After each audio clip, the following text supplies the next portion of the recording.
بسم اللہ الرحمن الرحیم۔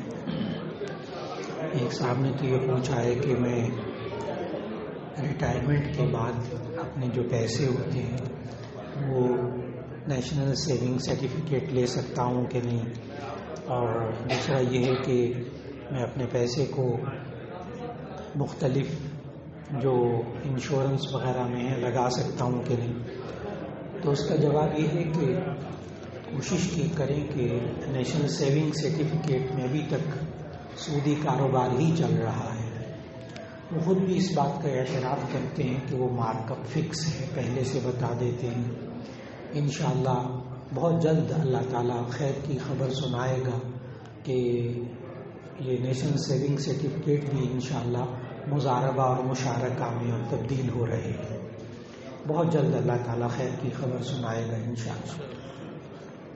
لیکن اس وقت تک جب تک کہ نیشنل سیونگ سرٹیفکیٹ یہ ابھی تک سودی کاروبار میں شمار ہو رہے ہیں، اس وقت تک بہترین اس کا طریقہ یہ ہے کہ جو اسلامی بینک مضاربہ مشارکہ سے کام کر رہے ہیں ان کے ساتھ سرٹیفکیٹ لے لیا جائے۔ اس میں ماہانہ منافع اسکیم بھی ہے، آپ کو ماہانہ بھی مل سکتا ہے، لیکن اس میں وہ طے کر لیتے ہیں کہ جی ہم آپ کو مثال کے طور پر اتنا مہینے کا دے دیں گے، لیکن سال کے بعد ہم اس میں حساب کریں گے، جو نفع تقسیم ہوگی وہ ہم بڑھنا کمی وہ کمی بیشی پوری کریں گے۔ اور یا ہر مہینے اتار چڑھاؤ بھی رکھتے ہیں بعض بینک، تو وہ جائز ہے، وہ مضاربہ اور مشارکہ ہوتا ہے، وہ جائز ہے۔ اسی طرح انشورنس میں پیسہ کسی انشورنس کمپنی میں جمع کرانے کے بجائے آپ پاکتر تکافل کمپنی ہے، وہ بالکل درست ہے، 100% سنت کے مطابق قرآن کے مطابق ہے، آپ اس میں پیسہ جمع کرا سکتے ہیں کہ وہاں بھی وہ لوگ مضاربہ مشارکہ پر عمل کرتے ہیں، تو وہ انشورنس پر عمل نہیں کرتے۔ باقی کچھ انشورنس کمپنیاں لاہور میں ایسی ہیں جو کہتی ہیں ہم بھی تکافل کی طرح چلتے ہیں، نام انہوں نے انشورنس رکھا ہوا ہے، وہاں بھی پیسہ جمع کرانا جائز نہیں ہے۔ اس کا طریقہ آسان سا یہ ہوتا ہے کہ جس کمپنی میں جائیں وہاں اسلامی جو بینکاری جہاں ہو رہی ہوتی ہے وہاں مفتی صاحب موجود ہوتے ہیں۔ اسلامی بینکنگ میں ایک مفتی کا باقاعدہ تقرر لازمی ہے، وہ کہاں کے پڑھے ہوئے ہیں، وہ خود سرٹیفکیٹڈ ہیں کہ نہیں ہیں، بس وہ دیکھ لیا جائے، ان سے بات چیت کر لی جائے، تو انشاءاللہ اللہ تعالیٰ حرام میں جانے سے بچا لے گا۔ ایک صاحب نے لکھا شادی کے موقع پر عورتوں کے لیے خوشی منانے کا کیا طریقہ ہے، جبکہ اسلام میں ڈھولک بجانے اور گانے گانے کی ممانعت ہے، تو پھر خوشی کو کس طرح سیلیبریٹ کیا جائے؟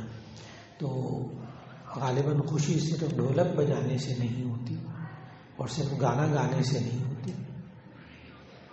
البتہ اسلام نے اجازت دی ہے کہ آپ اشعار پڑھ سکیں، بچیاں بھی اشعار پڑھ سکتی ہیں، وہ شعر جس میں بےہودگی نہ ہو، وہ شعر جس میں برے خیالات نہ ہوں، وہ اشعار پڑھنے جائز ہیں، بچیاں پڑھ لیں، جائز ہیں۔ ڈھولک کا متبادل دف موجود ہے، ڈھولک کا متبادل دف ہے۔ دف کیا ہوتا ہے؟ ڈھولک کے دونوں طرف چمڑا ہوتا ہے، اور جو دف ہوتا ہے وہ پیالہ نما ہوتا ہے اور اس کی ایک طرف چمڑا لگا ہوا ہوتا ہے۔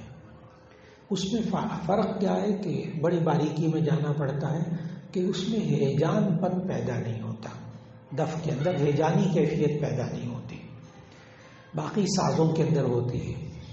تو دف بجانا بچیوں کا اس طرح کہ وہ اشعار پڑھیں اور دف بجائیں، مردوں کو بیچ میں مخلوط محفل نہ ہو، سب مرد اور عورت مل کر نہ بیٹھی ہوں۔ بعض کہتے ہیں کہ جی وہ محرم ہوتے ہیں، یہ سب کے لیے محرم نہیں ہو پاتے، سب کے لیے نہیں ہوتے وہ محرم، تو اس لیے صرف بچیاں ہوں، خواتین ہوں، دف بجا لیں، اشعار پڑھ لیں، جائز ہے، جائز۔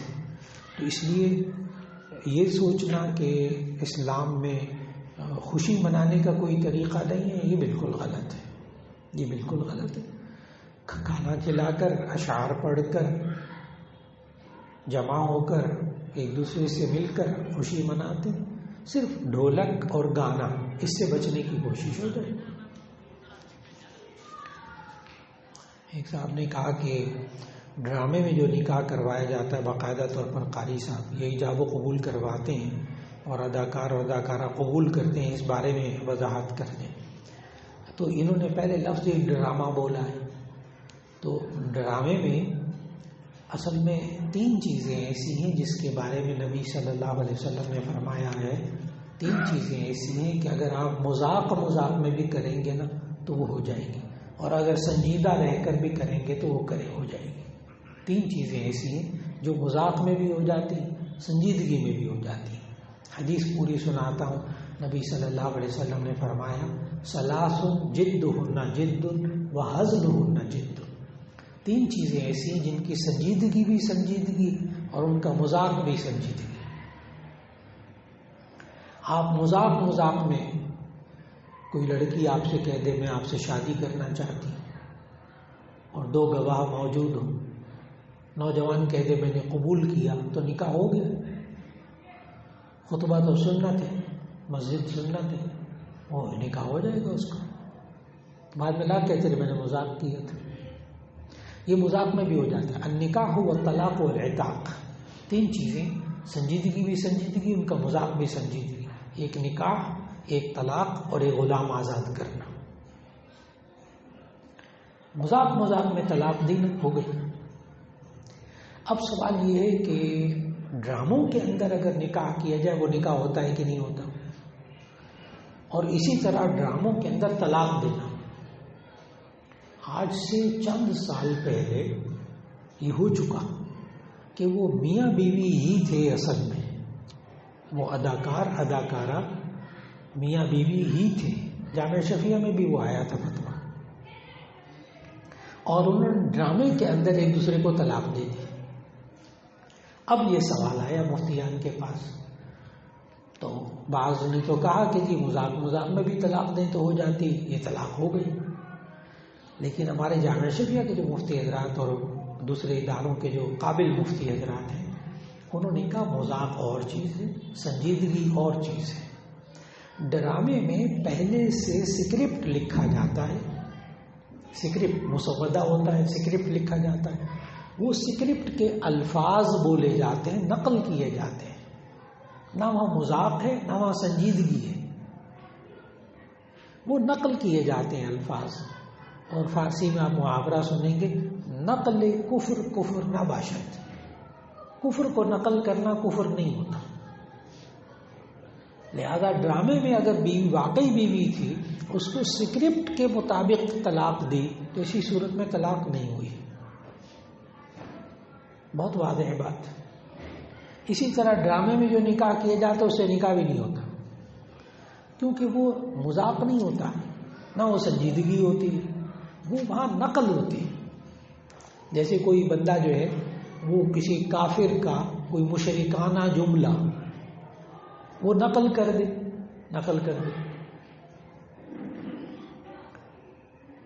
تو اسی صورت میں وہ کافر نہیں ہوگا۔ جیسے اللہ تعالیٰ نے قرآن مجید میں کافروں کی کئی باتیں نقل کی،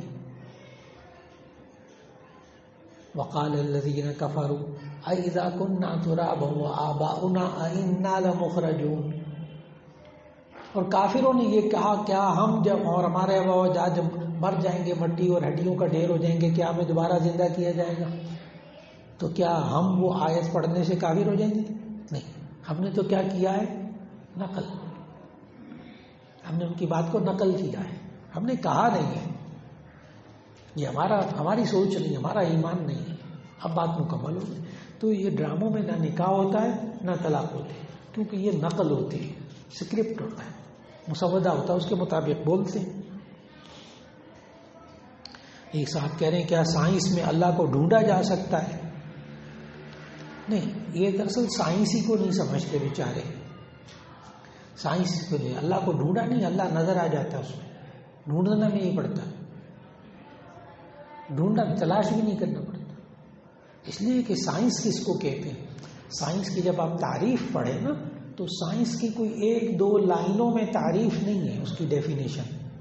کوئی بھی کتاب اٹھا لیں سائنس کی، سائنس کے اندر چند ایک شرائط ہیں، چند ایک پوائنٹس ہیں، چند ایک نکات ہیں، اگر وہ پورے ہوں تو کہا جاتا ہے یہ سائنس ہے، مثال کے طور پر سائنس تجربات اور مشاہدات کا نام ہے، خیالی باتوں کا نام نہیں ہے، اس کو فلسفہ کہتے ہیں۔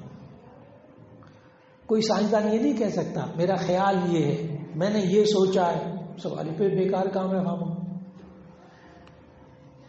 نہیں، آپ نے تجربہ اور مشاہدہ کیا کیا ہے؟ سائنس میں کبھی خیالی باتیں نہیں ہوتی۔ ایک بات، سائنس کا کوئی اصول ناقابل تبدیل نہیں ہوتا۔ سائنس کا کوئی اصول، یہ سائنس کی ڈیفینیشن میں بات شامل ہے، سائنس کا کوئی اصول ناقابل تبدیل یعنی اٹل نہیں ہوتا۔ کوئی سائنسدان آپ کو یہ نہیں کہے گا میں نے جو قانون بنا دیا اس کو کوئی نہیں توڑ سکتا۔ جس دن وہ یہ کہہ دے گا نا، اس دن وہ سائنس نہیں رہے گی، وہ یونیورسل ٹروتھ، کائناتی سچائی بن جائے گی، وہ کائناتی سچائی ہو جائے گی۔ سائنس قابل تبدیل، سائنس تجربات اور مشاہدات کا نام۔ یہ بھی میں نے 2 پوائنٹ ذکر کیے۔ اسی لیے اسلام اور سائنس میں یہی فرق ہے۔ اسلام نے تجربات اور مشاہدات کا نام نہیں ہے، اسلام تو اللہ کی طرف سے احکامات کا نام ہے۔ اسی وجہ سے آپ کو سائنس کی کتاب، کسی کتاب میں اسکائی، آسمان کا لفظ نہیں ملے گا۔ آسمان کا، اسکائی کا لفظ یہ انگلش لٹریچر کا لفظ، سائنس کا لفظ نہیں ہے۔ سائنس کے نزدیک ہے آسمان ہے ہی کوئی چیز نہیں، دیکھا ہی نہیں۔ ان کے یہ نہیں کہ انکار کرتے ہیں کہ آسمان کوئی چیز نہیں ہے اور قرآن جھوٹ کہتا ہے، قرآن غلط کہتا ہے، کوئی نہیں، کوئی سائنسدان نہیں کہتا، نعوذ باللہ۔ وہ کہتے ہیں ابھی ہمارے تجربے اور مشاہدے میں نہیں ہے۔ سائنس جنات کو نہیں مانتی، فرشتوں کو نہیں مانتی، جنت جہنم کو نہیں مانتی، کیوں؟ اس کے دائرے میں نہیں ہے۔ یہ نہیں کہ وہ انکار کرتی ہے۔ کوئی سائنسدان، سائنس کی کتاب آپ مجھے ایسی نہیں دکھا سکتے جس میں لکھا ہو جہنم بھی غلط ہے، جنت بھی غلط ہے، جنات بھی غلط ہے، فرشتے بھی غلط ہیں۔ کوئی نہیں لکھا، کہیں نہیں لکھا، اللہ کے بندو۔ اس لیے سائنس اسلام کے خلاف نہیں ہے۔ اور تجربات اور مشاہدات کرتے کرتے بہت سے سائنسدانوں نے اسلام قبول کیا ہے۔ ایک لمبی لائن ہے، ایک لمبی لائن ہے۔ ہمارے استاد تھے، اللہ تعالیٰ غریق رحمت کرے، شیخ الحدیث حضرت مولانا محمد مالک کاندھلوی صاحب رحمۃ اللہ علیہ۔ وہ بخاری شریف میں نے ان سے پڑھی، تو بخاری شریف پڑھتے ہوئے ایک کتے والی حدیث آ گئی کہ نبی صلی اللہ علیہ وسلم نے فرمایا اگر کتا برتن میں منہ ڈالے تو اس کو 7 مرتبہ دھو، اور ایک روایت میں اس کو 7ویں دفعہ ایک دفعہ مٹی سے بھی مانجو۔ تو وہ جو سائنسدان تھا وہ کہنے لگا کہ اس وقت تو کتے کے جراثیم دریافت ہی نہیں ہوئے تھے، کتے کے جراثیم تو ابھی 200-250 سال پہلے دریافت ہوئے۔ اس نے فوراً اسلام قبول کر لیا، کہنے لگا یہ سائنس نہیں ہے، تو کوئی اور چیز ہے۔ اس وقت تو جراثیم کا وجود ہی نہیں تھا، دریافت ہی نہیں ہوئے تھے۔ تو اللہ تعالیٰ ہدایت دے تو کتے کے ذکر والی حدیث سے بھی کیا دے دے، ہدایت دے دے۔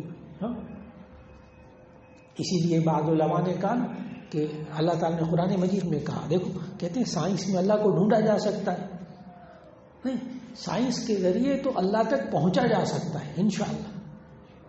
اور اللہ نے سورۃ الغاشیہ جو ہے نا، سورۃ الغاشیہ، اس کی آخری لائنیں پڑھیں، اللہ نے کیا کہا، افلا ينظرون الى الابل كيف خلقت وإلى السماء كيف رفعت وإلى الجبال كيف نصبت وإلى الأرض كيف سطحت۔ یہ لوگ اونٹ کی طرف کیوں نہیں دیکھتے کیسے پیدا کیا گیا؟ تو کیا اللہ صرف تماشا دکھانا چاہتا ہے کیسے پیدا کیا گیا؟ یہ کچھ اور کہہ رہا ہے اللہ؟ نہیں، یہ اونٹ کو کیوں نہیں دیکھتے کیسے پیدا کیا گیا، جس سے کہ ان کو اللہ کی پہچان، اللہ کی معرفت حاصل ہو؟ یہ آسمان کی طرف کیوں نہیں دیکھتے؟ یہ زمین کی طرف کیوں نہیں دیکھتے کیسے بچھائے گئے؟ یہ پہاڑوں کی طرف کیوں نہیں دیکھتے کیسے گاڑے گئے، کیسے بچھائے گئے؟ تو سائنس یعنی تجربات اور مشاہدات سے اللہ نے روکا نہیں ہے۔ سائنس کے ذریعے انسان اللہ تک پہنچے گا، معرفت اس کو حاصل ہوگی جب چیزوں کی حقیقت معلوم کرے گا۔ ایک صاحب نے کہا کہ اللہ تعالیٰ نے عورتوں کی سینے میں تو بچوں کی خوراک کا وسیلہ بنا ہے، لیکن مردوں کے سینے میں جو چھاتیوں پہ نشان ہوتے ہیں، اس کا کیا مقصد ہے؟ جی اللہ تعالیٰ نے مردوں میں بھی پیدا کیا، لیکن اس کے اندر دودھ پیدا کرنے والے غدود نہیں بنائے. سینے پہ پستان کے نشان تو بنائے اللہ نے، لیکن اس میں دودھ پیدا کرنے والے غدود نہیں بنائے. یہ اللہ کا نظام ہے، یہ اللہ کا نظام ہے. اب کیوں بنائے یہ معلوم نہیں ہمیں، اس کا مقصد کیا ہے معلوم نہیں. جی ایک صاحب نے کہا میرے والد صاحب نماز نہیں پڑھتے، بہت مشکل سے جمعہ پڑھتے ہیں، ایسی صورت میں اولاد کیا کرے؟ تو ایسی صورت میں والد صاحب کا احترام کرے اور پابندی سے نماز پڑھے اور گھر کے اندر سنتیں اور نفل پڑھے.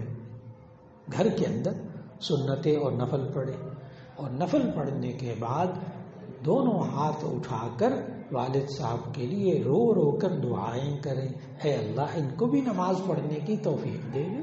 چند دن بعد آپ دیکھیں گے اللہ توفیق دے دے گا. لیکن اس میں گستاخی نہیں کرنی، بے ادبی نہیں کرنی، لوگوں کے سامنے نہیں بولنا میرے ابا جی نماز ہی نہیں پڑھتے. یہ بالکل اسی طرح جیسے بعض لوگ بیچارے بہت ناواقف ہوتے ہیں، بڑا غلط کام کرتے ہیں کہ جوان بچے ہوتے دوستوں کے سامنے کہتے ہیں یہ دیکھو نا نوجوان نماز ہی نہیں پڑھتا، یہ میرا بیٹا نماز ہی نہیں پڑھتا. نہ، اس کی بے عزتی ہوتی ہے، اس کی انسلٹ ہوتی ہے، وہ باغی ہو جائے گا، پڑھے گا بھی نہیں، نماز بھی نہیں پڑھے گا. نہیں، لوگوں کے سامنے بالکل اسی طرح باپ کے بارے میں بھی کسی کو نہ کہیں نماز نہیں پڑھتا. اللہ سے تعلق جوڑے اور ان کو والدین کے ساتھ ایسے لوگوں کو جوڑے کہ جو نماز پڑھنے کی طرف ان کو لے آئیں. اور یہ خاص فن ہے تبلیغی جماعت والوں کے پاس. تبلیغ والے جب جاتے ہیں پتہ نہیں یہ چلہ لگانے جاتے ہیں، پتہ نہیں کتنے سینکڑوں لوگوں کو نمازی بنا کے آتے ہیں، اجنبی لوگوں کو ترغیب دیتے ہیں، فضائل سناتے ہیں، آہستہ آہستہ بندہ نماز پڑھنے لگ جاتا ہے. الحمدللہ.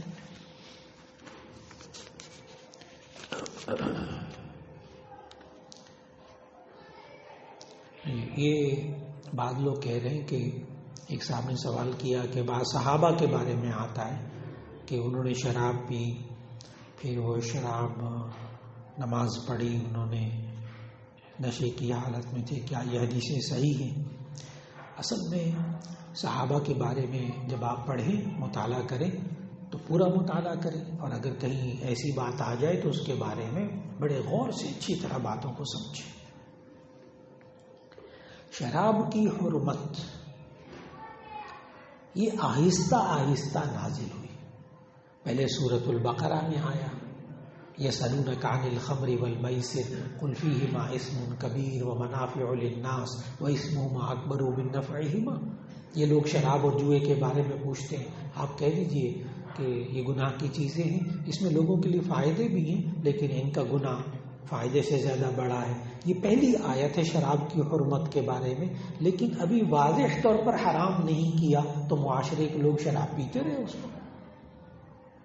پھر دوسری آیت نازل ہوئی سورہ نساء کی، لا تقربوا الصلاۃ وانتم سکارى، تم نماز کے قریب مت جاؤ اس حال میں کہ نشے میں ہو. یہ آیت اسی پر نازل ہوئی کہ بعض صحابہ بعض مسلمان شراب پی لی، نماز پڑھنے لگے تو نماز میں پتہ نہیں منہ سے کیا کیا نکلنے لگا. اس وقت تک بھی شراب حرام نہیں تھی. 2 آیتیں ہو گئی. پھر تیسری آیت نازل ہوئی سورہ مائدہ کی آیت نمبر 90، انما الخمر والمیسر والانصاب والازلام رجس من عمل الشیطان فاجتنبوه لعلکم تفلحون. بس پھر کہتے ہیں حدیث میں، بخاری شریف کی حدیث ہے، اور یہ سن 8 ہجری میں ہوا ہے. غزوہ بدر کے موقع پر بھی شراب حرام نہیں تھی. بعد غزوات کا بھی ذکر بخاری شریف میں آتا ہے. غزوہ بدر پر بھی شراب حرام نہیں تھی. لیکن جب یہ آیت نازل ہوئی تو بخاری شریف کے الفاظ ہیں کہ مدینے کی گلیوں میں شراب بہنے لگی، اور اس کے بعد توبہ کر لی لوگوں. سوال ہی پیدا نہیں ہوتا، اس معاشرے میں سے ختم ہو گئی شراب.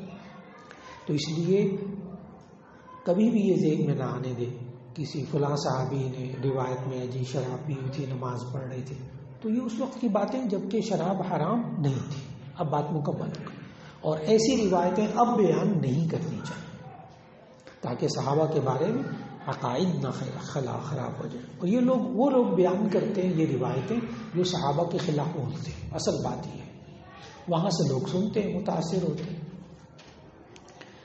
ایک صاحب نے کہا کہ لا الہ الا اللہ کہنے والا جنت میں جائے گا تو صرف فرائض کی ادائیگی ضروری ہوئی تو جنت حاصل ہوگی، وضاحت کر دیں. ہاں، نبی صلی اللہ علیہ وسلم کی حدیث ہے، من قال لا الہ الا اللہ دخل الجنہ. حدیث ہے، جو بندہ لا الہ الا اللہ کہے گا جنت میں داخل ہو جائے گا.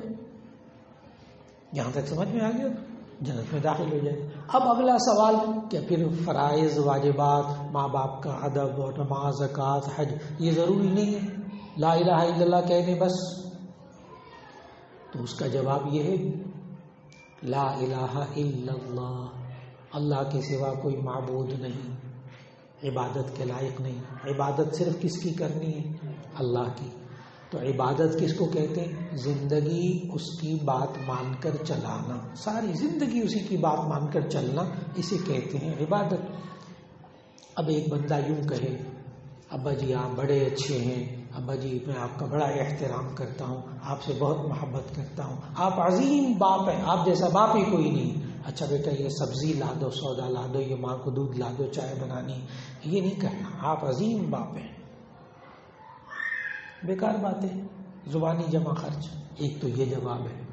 جب لا الہ الا اللہ محمد رسول اللہ کہیں گے صلی اللہ علیہ وسلم تو ایسی صورت میں باتوں کو ماننا بھی ہوگا. ایک جواب تو یہ. دوسرا جواب یہ ہے کہ نبی صلی اللہ علیہ وسلم نے یہ تو فرمایا من قال لا الہ الا اللہ دخل الجنہ، جو صرف لا الہ الا اللہ کہے گا وہ جنت میں ضرور داخل ہوگا. اب باقی آیتیں حدیثیں بھی پڑھ لو، نماز نہیں پڑھو گے تو یہ ہوگا، زکوٰۃ نہیں دو گے تو یہ ہوگا، حج نہیں کرو گے تو یہ ہوگا، یہ گناہ کرو گے تو یہ ہوگا. اب یہ والا بندہ جس نے لا الہ الا اللہ کہا ہوگا، یہ اگر اس سے گناہ سرزد ہو گئے، یعنی نیک کام باقی نہیں کیے، تو یہ اپنے اعمال کی سزا بھگت کر بالآخر جنت میں چلا جائے گا لا الہ الا اللہ کی. اب بات مکمل ہو. تو گناہوں کی وجہ سے سزا بھگتنی پڑے گی، اور لا الہ الا اللہ کہو اور جنت میں داخل ہو جاؤ، بالکل ٹھیک ہے. اینڈ یہی ہوگا، اختتام یہی ہوگا انشاءاللہ.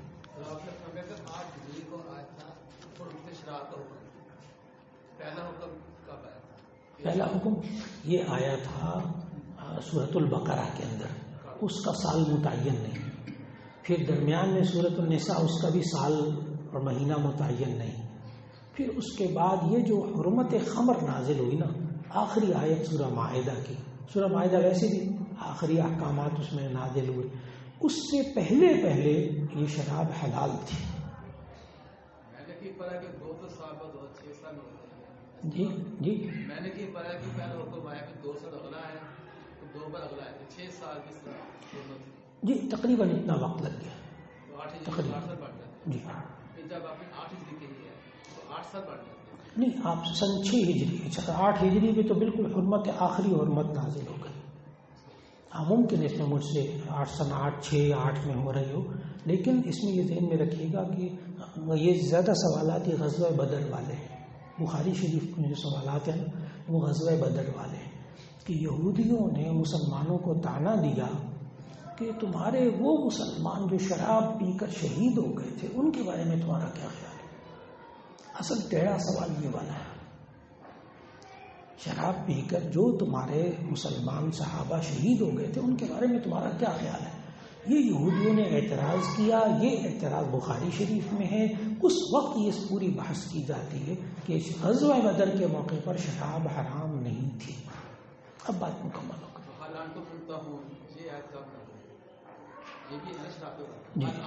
نہیں، یہ پوری آیت ہے، آیت نمبر 90 اور 91 جو آخر میں آیت نازل ہوئی. اب اس کو پوری آیت پڑھتا ہوں. انما الخمر والمیسر والانصاب والازلام رجس من عمل الشیطان فاجتنبوه لعلکم تفلحون. آگے اگلی آیت، انما يريد الشیطان ان يوقع بینکم العداوة والبغضاء في الخمر والمیسر ويصدکم عن ذکر اللہ وعن الصلاة فهل انتم منتهون. تو 90 اور 91 یہ دونوں ایک ساتھ نازل ہوئے. اب بات مکمل ہو گئی. جی یہ کہہ رہے ہیں کہ لوگ اللہ کی رحمت کی طرف توجہ فرما کر گناہ کرتے ہیں کہ اللہ غفور الرحیم ہے، اس کی وضاحت کر دیں. نہیں، لوگوں کے بارے میں بدگمانی نہ کریں. لوگوں سے گناہ ہو جاتے ہیں پھر کہتے ہیں کہ اللہ غفور الرحیم میں بخش دے گا، ٹھیک. لیکن یہ کہنا کہ وہ یہی سوچ کر گناہ کرتے ہیں کہ اللہ غفور الرحیم ہے، یہ اندر ہوتا ہے، ذہنوں کے اندر خیال ہوتا ہے. ان کی نیت، ارادہ یا وہ جان بوجھ کر اس طرح گناہ نہیں کرتے ایمان والے. ورنہ تو یہ اللہ کی رحمت کا مذاق اڑانا ہے، اللہ کی رحمت کا مذاق اڑانا ہے. جیسے کسی بچے کے، نوجوان کے والد صاحب کا تعلق علاقے کے ڈی ایس پی کے ساتھ، اور وہ جناب ہر حرام کام، لوگوں کا مال چرانا، ڈاکے مارنا سب کر رہا، اور پتہ کیا کہہ رہا، اور جاؤ یار اپنا کام کرو. والد صاحب کا تعلق ڈی ایس پی کے ساتھ ہے، وہ چھڑوا لیں گے. تو یہ اپنے باپ کے تعلقات کا، ڈی ایس پی وغیرہ کا مذاق اڑا رہا ہے یا ان کا احترام کر رہا ہے؟ وہ سیدھی سی بات ہے. اس لیے یہ نہیں کہنا چاہیے کہ فلاں بندہ گناہ کر رہا ہے اور اللہ کو غفور الرحیم سمجھتا نہیں. کیونکہ جس قرآن کے اندر ان اللہ غفور الرحیم ہے نا، اس قرآن کے اندر ان اللہ عزیز ذو انتقام بھی ہے. اللہ زبردست ہے، انتقام لینے والا ہے. وہی آیت، وہ قرآن میں یہ بھی آیت ہے. تو اللہ انتقام بھی لیتا ہے، ہاں درگزر بھی کر دیتا. بندہ معافی مانگے اللہ معاف بھی کر دیتا. یہ سوال کیا کہ آیا خطبہ جمعہ دیکھ کر پڑھنا سنت ہے؟ نیک عصا مبارک دائیں ہاتھ میں رکھنا سنت ہے. جی میں تو دائیں ہاتھ میں پکڑ لیتا ہوں عصا، لیکن آپ بائیں ہاتھ میں بھی پکڑ سکتے ہیں، لیکن دائیں ہاتھ میں پکڑ لیں. اور عصا کیوں پکڑتے ہیں؟ یہ آپ جب خطیب بن جائیں، اور خطیب بننے کے بعد جب بزرگ ہو جائیں اور خطبہ دیتے ہوئے چکر آنے لگے نا، تو پھر اس وقت عصا یاد آ جائے گا، اس سنت کی اہمیت بھی معلوم ہو جائے گی. جوان لوگوں کو نہیں معلوم ہوگی کہ یہ عصا کی سنت کیا ہے. یہ بزرگوں سے پوچھیں جن کو تقریر کے دوران، جمعے کے دوران کھڑے ہو کر جو ہے نا خطبہ دے رہے ہوں، اور درمیان میں 4-5 مرتبہ چکر آئے نا ان کو، اور پھر ان کو عصا کی سنت کی اہمیت معلوم ہو جاتی ہے. ٹھیک. تو نبی صلی اللہ علیہ وسلم کی ہر سنت میں بڑی حکمتیں ہیں. ایک تو یہ عصا سنت ہے، اور دوسرا یہ انہوں نے پوچھا خطبہ جمعہ دیکھ کر پڑھنا سنت ہے. تو اس کا جواب یہ ہے کہ نہیں، دیکھ کر پڑھنا سنت نہیں. اس میں کچھ اور بات ہے بیچ میں. خطبہ پڑھنا سنت ہے، اور اگر وہ آیات قرآن مجید کی دیکھ کر پڑھی جائیں تو دوہرا اجر ہے، زبانی پڑھی جائیں تو ایک اجر ہے. یہ حدیث ہے. فضائل قرآن میں شیخ الحدیث مولانا زکریا صاحب رحمۃ اللہ علیہ نے بھی حدیث نقل کی کہ آپ دیکھ کر قرآن پڑھیں گے 2 ثواب ملیں گے، زبانی پڑھیں گے تو 1 اجر ملے گا. حالانکہ حفظ کی فضیلتیں الگ ہے، حافظ بننا الگ فضیلت ہے، لیکن دیکھ کر قرآن مجید پڑھنا یہ سنت ہے، اس کے ثواب زیادہ ہے. اس لیے جب تک میں پہلے بھی شروع میں بھی دیکھ کر پڑھتا تھا، پھر جب نگاہ کمزور ہو گئی دیکھ کر نہیں پڑھ سکتا تھا، پھر اللہ نے جب نگاہ بہتر کر دیا آپریشن کے بعد، تو پھر دوبارہ دیکھ کر پڑھنا شروع کر دیا. ورنہ درمیان میں 3-3.5 سال میں نے زبانی ہی پڑھا. دیکھ کر پڑھنا بھی جائز، زبانی بھی جائز. ایک صاحب نے کہا کہ جمعے کی دوسری اذان کا جواب کیوں نہیں دیا جاتا؟ لوگ چپ ہوتے ہیں نا جمعے میں، کیونکہ یہاں اکثر لوگوں کا الحمدللہ بار بار ذکر ہو کے سمجھ آ گئی اب لوگوں کو. لیکن سوال یہ ہے کہ انہوں نے کیا کہ دوسری اذان جو خطبے سے پہلے دی جاتی ہے اس کا جواب کیوں نہیں دیا جاتا؟ اس کا جواب یہ ہے کہ نبی صلی اللہ علیہ وسلم نے فرمایا، حضرت عبداللہ بن عمر رضی اللہ تعالیٰ عنہ کی روایت ہے، اذا جلس الامام علی المنبر فلا صلاۃ ولا کلام. جب امام ممبر پر بیٹھ جائے جمعے کا خطبہ دینے کے لیے، فلا صلاۃ ولا کلام، نہ نماز پڑھنی ہے کوئی، نہ کلام کرنا ہے. یہ نہیں ہے کہ جب جمعے کا خطبہ ہو رہا ہو تو کلام نہیں کرنا، وہ تو الگ بات ہے. اذا جلس الامام علی المنبر فلا صلاۃ ولا کلام. جب امام ممبر پر بیٹھ جائے تو اب خطبہ دینا اس جمعے کا، ایسی صورت میں اب آپ نے نہ کوئی نماز بھی نہیں پڑھنی اور کوئی بات بھی نہیں، کلام بھی نہیں کرنا. اس وجہ سے جب امام ممبر پر بیٹھ جائے اور جمعے کی اذان دی جائے خطبے سے پہلے، اس وقت اس اذان کا جواب بھی نہیں دینا. نبی صلی اللہ علیہ وسلم کا نام آئے تو دل میں صلی اللہ علیہ وسلم کہے. بات مکمل ہوگی.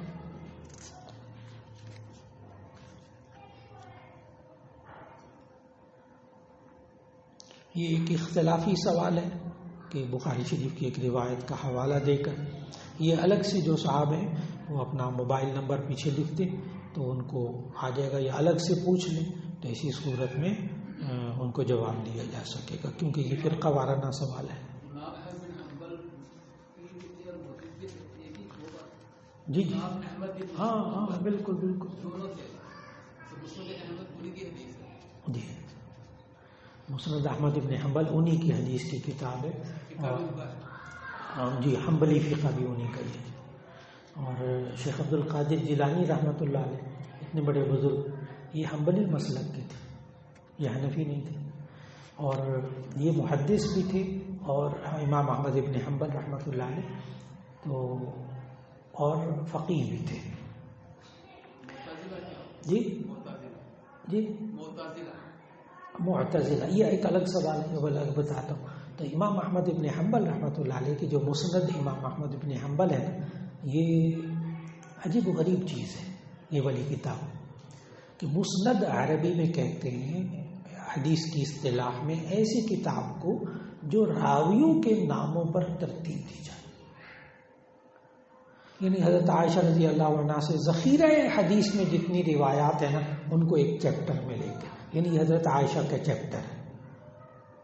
پھر اگلا حضرت ابو ہریرہ کا، ابو ہریرہ سے جتنی روایتیں ہیں وضو کی، نماز کی، فلاں کی، اس میں کتاب الصلاۃ کتاب الزکوٰۃ نہیں ہے مسند میں. مسند کا ایک سٹائل ہے، مسند کہتے ہی اس کتاب کو ہے جس میں راویوں کے ناموں پر حدیثوں کو جمع کر دیا جائے. کمال کر دیا. اس کا پہلا ترجمہ برِ صغیر میں نہیں تھا، پورے برِ صغیر میں اردو میں کئی جلدوں میں. اب اس کا جامعہ شفیہ کے طالب علم، فارغ التحصیل طالب علم، بالکل نوجوان ہے، اس نے اس کا 16 جلدوں میں ترجمہ کیا. آپ کے پاس ڈاکٹر صاحب مسند امام احمد بن حنبل کا پورا ترجمہ مولانا ظفر صاحب والا، ماشاء اللہ. تو 16 جلدوں میں اس نے ترجمہ کیا اور اکیلے نے ترجمہ کیا برِ صغیر میں پہلی دفعہ، اور سارا کا ترجمہ بھی خود کیا، پروف ریڈنگ بھی خود کی، چھپوایا بھی خود. 16 جلد. تو جب گھر میں لے کر آیا اور میرے لیے 16 جلدیں، تو میں نے کہا اللہ کے بندے تو میرے سے اٹھائی بھی نہیں جائیں گی. پھر اسے رکھوا کر الگ سے دیکھی الحمدللہ. تو یہ برِ صغیر میں پہلی دفعہ ترجمہ. دوسرا آپ نے کہا معتزلہ. معتزلہ اس کے بارے میں اگر آپ پڑھنا چاہیں نا، تمام پرانے فرقے جتنے اب تک گزرے ہیں، معتزلہ، جہمیہ، مجسمہ، کرامیہ، قدریہ، تو ان کے بارے میں اگر آپ پڑھنا چاہیں تو بہترین کتاب، اصل میں یہ فن کہلاتا ہے علم کلام. یہ جو اس سوال کا جواب جو ہے وہ علم کلام میں دیتے ہیں. علم الکلام، علم العقائد، یہ جو شرع عقائد کتاب پڑھائی جاتی ہے درس نظامی میں، یہ علم الکلام کی ہے. کلام کہتے ہیں اس علم کو جس کے اندر بحث کی جاتی ہے، جس کے اندر بحث کی جاتی ہے، اس کو کہتے ہیں علم الکلام. اور یہ زیادہ تر عقائد کے بارے میں ہوتی ہے.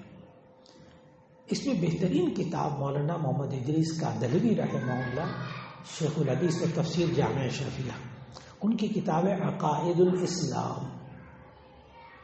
عقائد الاسلام، اس میں انہوں نے ہمارا عقیدہ اللہ کے بارے میں کیا ہونا چاہیے، نبی صلی اللہ علیہ وسلم کے بارے میں، فرشتوں کے بارے میں، اللہ کی صفات کے بارے میں، پھر جنت کے بارے میں، جہنم کے بارے میں، قیامت کی علامات کے بارے میں، جنات کے بارے میں ہمارا عقیدہ کیا ہونا چاہیے، اور کون کون سا فرقہ تھا جن کا یہ عقیدہ نہیں تھا. مثال کے طور پر معتزلہ. اب معتزلہ جو ہیں وہ اللہ تعالیٰ کی صفات ہی کا انکار کرتے ہیں. بہت عجیب.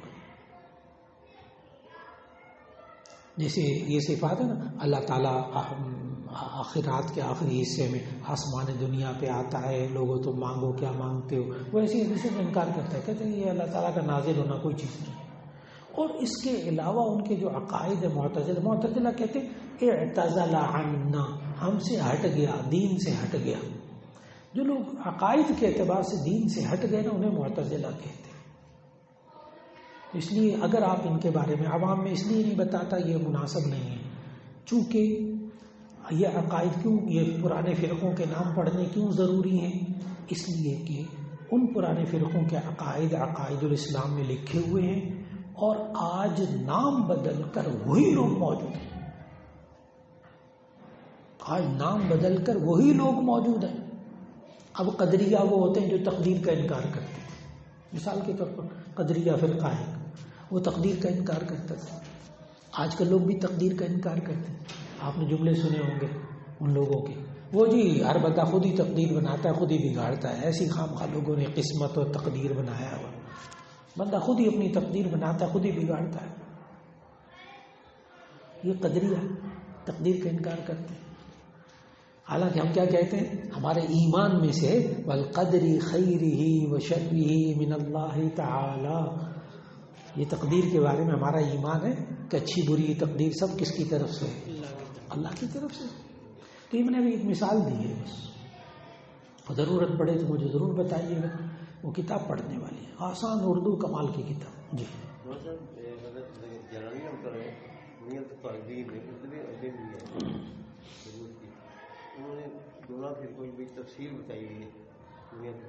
بالکل بہت شاندار کتاب ہے وہ۔ تو اس لیے یہ جو پھر قوارانہ بات تھی نا امیر معاویہ کے بارے میں، اور تمہیں فلاں ایک فتنہ قتل کرے گا، وہ پھر انشاءاللہ الگ سے پوچھ لیجیے۔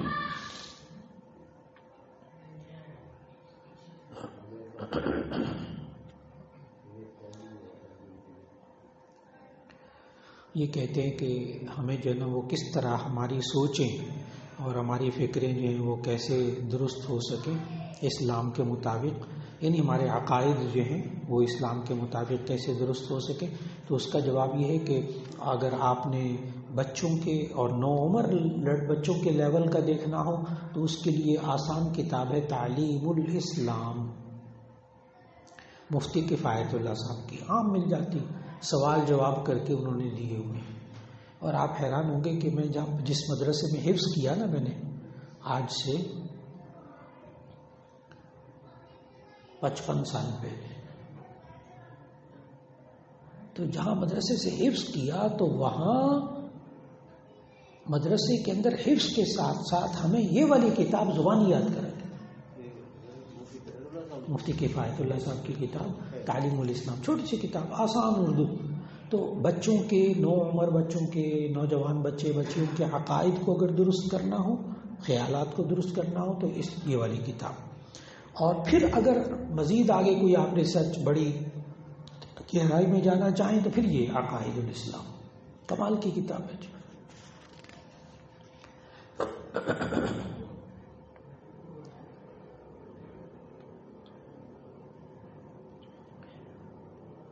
ایک صاحب نے پوچھا کیا غانم نام رکھ سکتے ہیں؟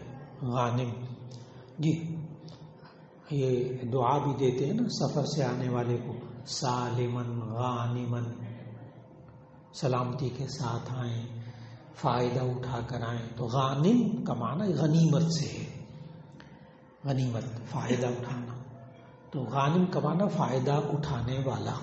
تو یہ نام بچے کا رکھنا بالکل درست ہے، مطلب بالکل درست ہے غانم۔ اب غانم کے ساتھ وہ غانم ابراہیم کہہ رہے ہیں، ٹھیک جائز ہے نام رکھنا۔ ایک سوال کیا کہ شخص کے فوت ہونے سے لے کر میت کو دفنانے تک کیا کیا کرنا چاہیے، جس میں میت کو نہلانے کا طریقہ، اس میں قبر میں اتارنے کا طریقہ، اور کیا پڑھنا چاہیے، سرانے اور بائیں طرف تفصیل سے بتا دیں، اور اگر کوئی کتاب ہو تو اس کا مصنف کا نام بھی بتا دیں۔ جی میت کے نہلانے سے لے کر اور دفنانے تک بہترین کتاب ہے احکام میت، احکام میت کمال کی کتاب ہے، اور یہ لکھی ہے ڈاکٹر عبدالحی عارفی رحمۃ اللہ علیہ نے، اردو بازار سے عام مل جاتی ہے احکام میت۔ آج اس کا ہر گھر میں ہونا ضروری ہے، بندے کو پہلے سے پتا ہو۔ اس میں کفن کا سائز تک لکھا ہے، کفن بنانے کا بھی طریقہ لکھا ہے۔ میں باقاعدہ طلبہ جامعہ شفیہ میں جب کتاب الجنائز آتی ہے نا، میت کو نہلانے غسل دینے، تو میں اس کتاب میں سے اپنے شاگردوں کو کفن پورا بنانا سکھاتا ہوں۔ بعض طلباء کو میں نے کہا تو وہ پین کو یا کسی چیز کو نا مردہ بنا کے اس کے اوپر پورا کفن لپیٹ کر لے کر دکھایا مجھے، اتنا عملی۔ تو اس لیے یہ بہت ضروری ہے۔ میت کو نہلانے کا طریقہ سب سے آسان طریقہ کہ اس کو ناک میں پانی نہیں ڈالنا، ناک میں، اور کلی منہ میں پانی نہیں ڈالنا، باقی پہلے اس کو سارا وضو کرا لیں، اس سے پہلے اس کا استنجا وغیرہ کرا لیں۔ کپڑے اتارنے کا طریقہ وہ بھی ایک خاص طریقہ کہ جسے چادر اوپر ڈال کر اس کے پہلے کپڑے اتار لیے جائیں، پھر موٹی چادر وہ اس پر پڑی رہنے دی جائے، پھر اس پر پہلے اس کو مکمل وضو کرا لیں، ناک اور منہ میں پانی ڈالے بغیر، پھر اس کے بعد اس کو 3 دفعہ پانی بہائیں اس پر، پہلے دائیں کروٹ پہ ہلکا سا کر کے اس کو پانی بہا دیں، پھر بائیں کروٹ پر، پھر اس کے بعد اوپر سارا 3 دفعہ پانی بہا دیں، بس میت کا سنت کے مطابق غسل ہوگی۔ درمیان میں صابن ملنا چاہیں مل لیجیے۔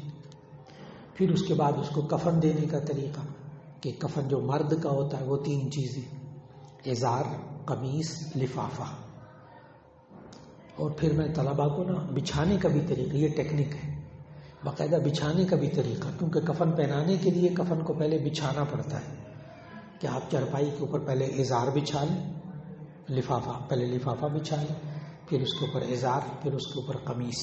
قمیص کے 2 تہہ ہوتے ہیں، میں سائز بھی بتاتا ہوں کہ لفافہ جو ہے وہ جتنا 1.5 گز بھر کا ہوتا ہے نا، یہ لٹھا وغیرہ، لٹھا ضروری نہیں ہے، آپ کوئی بھی کپڑا لے سکتے ہیں، رنگین بھی لے سکتے ہیں، وائٹ بھی لے سکتے ہیں، لیکن سفید افضل ہے۔ تو وہ 1.5 گز بھر کا آپ کپڑا لے لیتے ہیں، تو اس کی لمبائی میت کے قد سے ذرا بڑی آپ کاٹ لیں تو یہ لفافہ بن جاتا ہے بس۔